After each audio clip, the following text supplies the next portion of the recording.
सम्पूर्णमा नमस्कार। आज हाम्रो यात्रा कलङ्कीदेखि झोर झरना बौद्धेश्वर महादेवको दर्शन हुनेछ। अहिले हामी कलङ्की चोकमा छौँ। कलङ्की चोकदेखि झोर झरनासम्मको यात्रा आज हाम्रो सुरु हुन्छ। हेर्नुहोला सबैजनाले। कलङ्कीदेखि झोर झरनासम्मको यात्रा के कस्तो कठिनाइहरू हुन्छ, कस्तो छ बाटोको अवस्था, सम्पूर्ण जानकारी हेर्नुहोला। अहिले हामी कलङ्कीदेखि राइट स्टार्ट गर्दैछौँ झोर झरनासम्मको।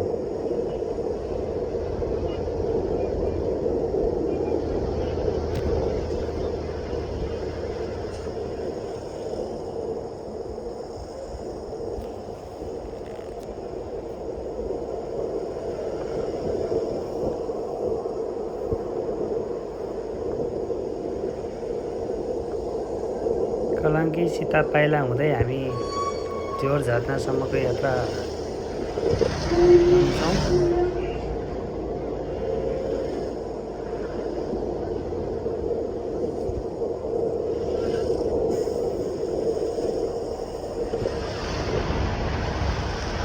अहिले हामी सीता पाइला पुग्न लागेछौँ।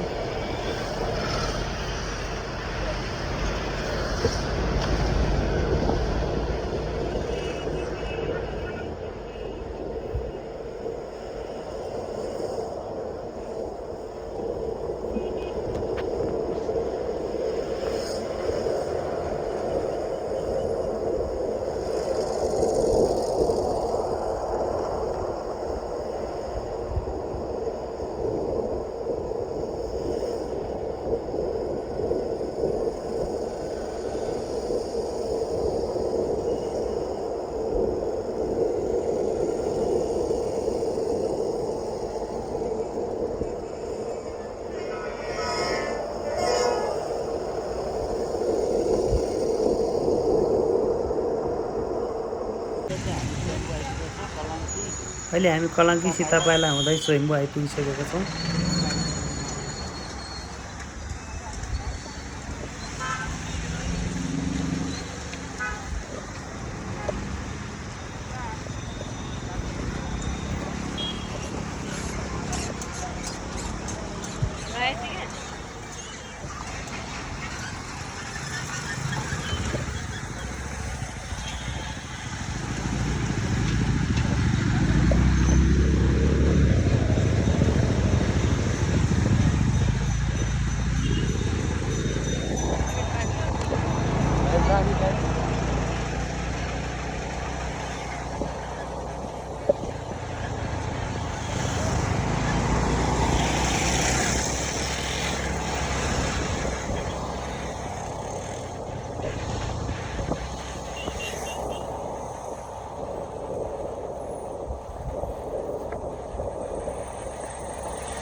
कलङ्की सीता पाइला स्वयम्भू हुँदै ठुलो भर्याङ, सानो भर्याङ,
अहिले हामी माछा पोखरी चोकमा आइसकेका छौँ।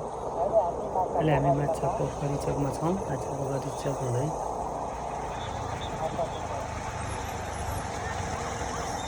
वर्षे महल बिपी महल जान्छौँ।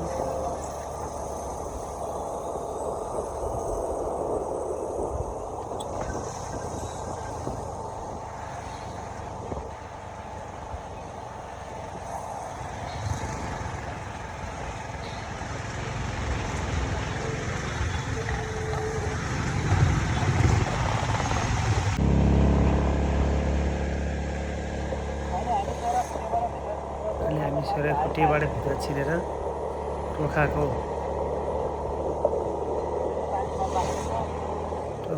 उकालोमा आइसकेका छौँ।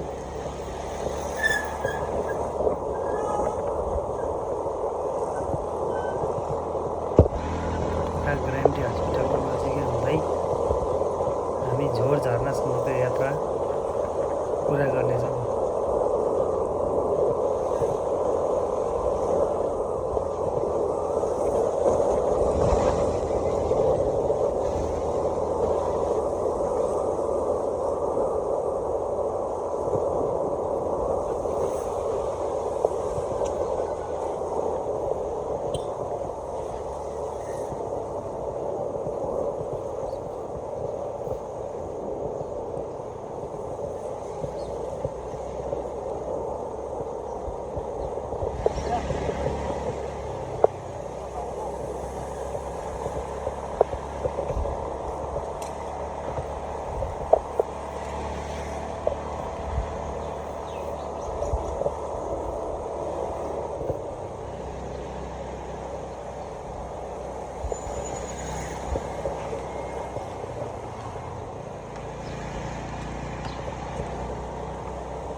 टोखाको उकालोबाट चाहिँ हामीले धेरै राम्रो दृश्यहरू अवलोकन गरिरहेका छौँ।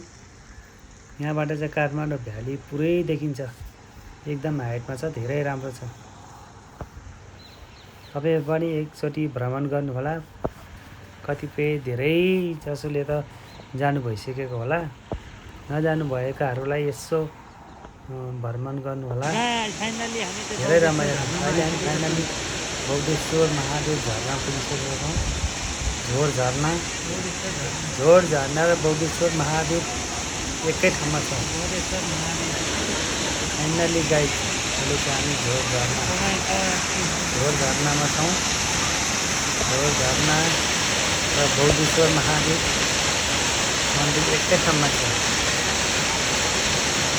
धेरै सफा पानी छ। धेरै सफा पानी छ। पानी नपरेको भएको कारणले अहिले धेरै सफा पानी आएको छ। धेरै रमाइलो छ।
धेरै रमाइलो छ। साथीहरू धेरै रमाइलो छ।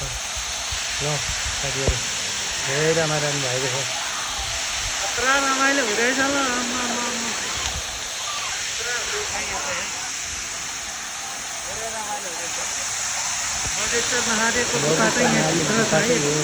चट्टान मुनि छ भित्रपट्टि चट्टानभित्र हुनुहुन्छ यहाँ बौद्धेश्वर महादेव यो ठुलो विशाल चट्टानभित्र हुनुहुन्छ दर्शन गर्नको लागि चाहिँ यो चट्टानको भित्रपट्टि जानुपर्ने हुन्छ यो ठाउँमा यतापट्टि गएर छिरेर यो चट्टानभित्र गएर दर्शन गर्नुपर्छ यताबाट गएर यताबाट निक्लिनु हो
दर्शन गरेर निक्लिँदै हुनुहुन्छ बौद्धेश्वर महादेवको दर्शन गरेर निक्लिँदै हुनुहुन्छ बौद्धेश्वर महादेव चाहिँ गुफाभित्र हुनुहुन्छ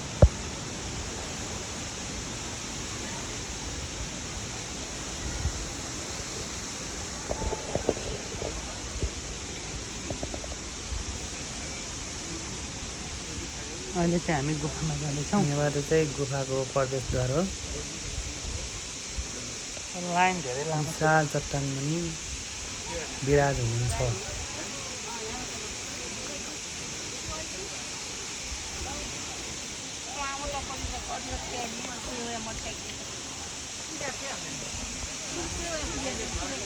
गुफामा छिर्ने भयो बौद्धेश्वर महादेव दर्शन गर्नको लागि चाहिँ यहाँ लाइन बसेर जाँदै हुनुहुन्छ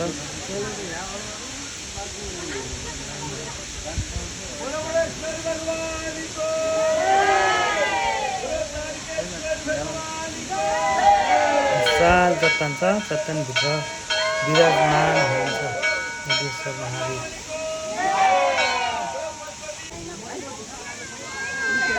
दर्शन गर्नको लागि चाहिँ बसेर यो ठुलो विशाल चट्टानभित्र जानुपर्छ यो चट्टानको भित्रपट्टि विराजमान हुनुहुन्छ बौद्धेश्वर महादेव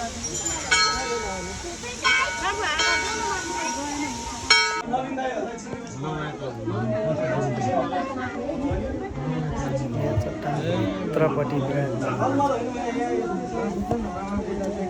चट्टानको भित्रपट्टि गुफाभित्रपट्टि बौद्धेश्वर महादेव विराजमान हुन्छ यो गुफाभित्र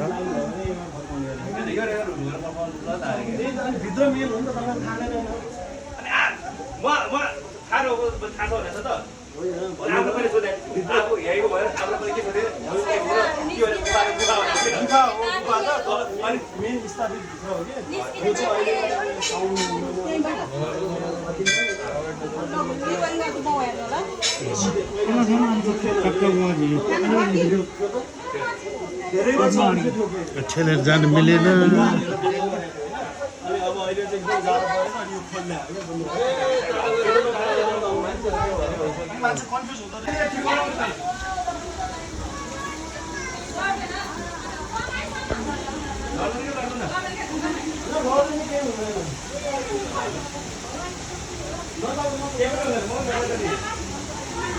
जल त यहीँबाट झर्छ यहीँबाट झर्छ त्यही त चाहिँ चट्टान भित्र सबै पानीहरू ओम गणेशाय नमः पानी रसाएर यो चट्टानभित्रभित्र पानी रसाएर पुरा जल चुइरहेको छ जल त्यहाँभित्र विराजमान हुन्छ यो गुफाभित्रपट्टि